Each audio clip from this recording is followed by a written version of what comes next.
Nikki Novak here for YHN, and on this episode of Power Players, this shark sold his first company for $100 million. He's internet mogul, venture capitalist, author, and the star of Shark Tank, Robert Herjavec. Great to have you here. Thank you. Fellow Canadian? Fellow Canadian. How come I didn't get the Canadian money-making gene? Is there a Canadian money-making gene? Well, I'm actually Eastern European, so you're I think Croatian. I'm Croatian. You didn't exactly grow up with a silver spoon in your mouth.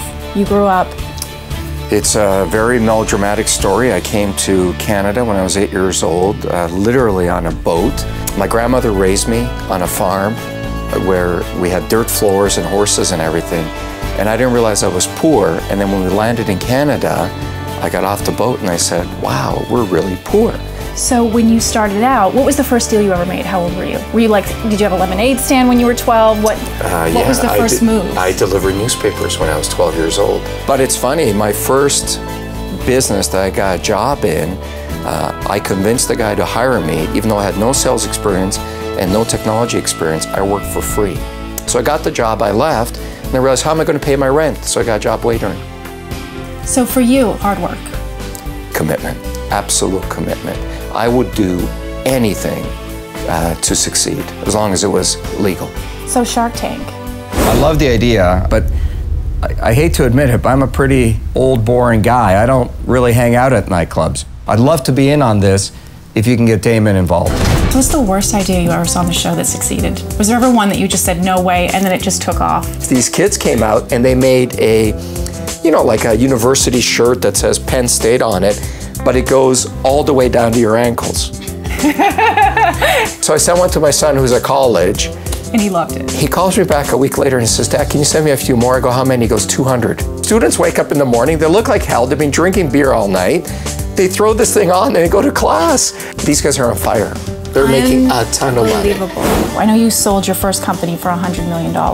It's a lot of zeros. A lot of zeros. But how many years prior did you work prior to that before you made that deal? I mean, how many years were you at it? Because I think everybody wants overnight success. Yeah, you know, 9 years. It took me 9 years to get to that first one. It's funny, I sold the next business for $230 million. It only took me 16 months.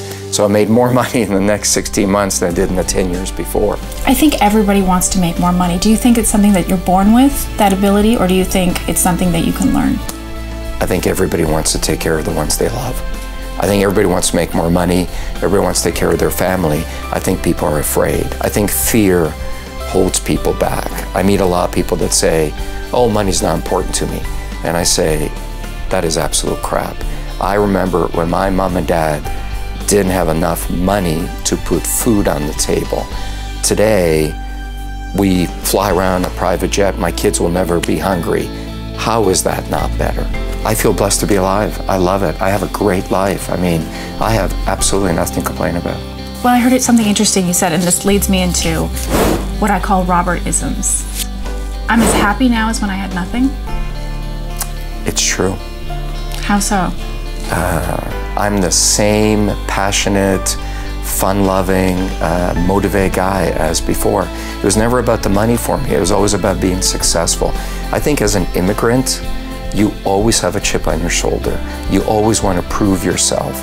And I think making some money validated my existence for me. There's no magic in success? There's no magic.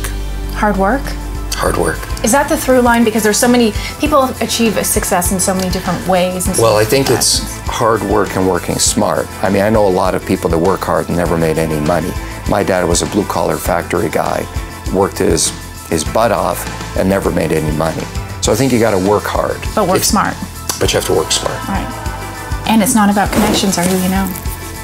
Certainly doesn't hurt though, does it? You hear that a lot here. It doesn't hurt now. When I started out, people said to me, you'll never make any money because it's not what you know, it's who you know. And you can't make any money unless you have money. And I said, that's okay. I think you've got to be brutally honest with yourself. If I don't know anybody, I got to become that guy that others want to know. You got to be brutally honest with yourself. Robert, thank you so much. Yeah, thank you very much for having me. Pleasure. I'm going to go off and make a lot of money now. Do it. I'll do it for the Canadians.